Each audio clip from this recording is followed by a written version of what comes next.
42% notification ఇచ్చిండ్రు. ఈ notification వెనక్కపోతే మాత్రం తీవ్ర పరిణామాలు ఉంటాయి.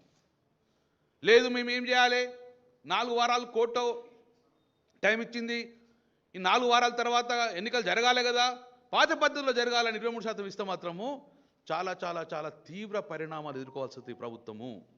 మళ్ళీ చెప్తున్నాం, అన్యాయాన్ని భరించాం, ఈ అవమానాన్ని మేము భరించలేము. కాబట్టి డెఫినెట్గా 42% రిజర్వేషన్ అయ్యేదాకా మాకు ఎన్నికలు అవసరం లేవు. ఎన్నికలు ఇంకో సంవత్సరం పెడతావా, 2 సంవత్సరాలు పెడతావా, కానీ చట్టపరంగా మాకు 42% ఇచ్చిన తర్వాతనే జ్యుడిషియల్గా ఇక్కడ న్యాయపరమైన చిక్కులు రాకుండా ఉండటానికి ప్రొటెక్షన్ తీసుకున్న తర్వాతనే ఎన్నికలుగా ఉండి, ఎన్నికలకు తొందర లేదు. మీ కర్ణాటకలో 3 సంవత్సరాలు ఎన్నికలు పెట్టలే కదా, ఇక్కడ ఏం తొందర అండి అది.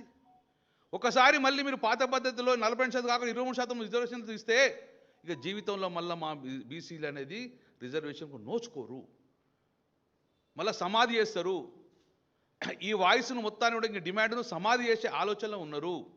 కాబట్టి సూటిగా కరెక్ట్ చెప్తున్నాం, ఢిల్లీకి కదలండి, మేము మీతో వస్తాము, మీరు ఏది కూర్చుంటే అది కూర్చున్నాము, కానీ ఢిల్లీకి వెళ్ళి రిజర్వేషన్ తర్వాతనే తెలంగాణలో అడుగుపెట్టండి.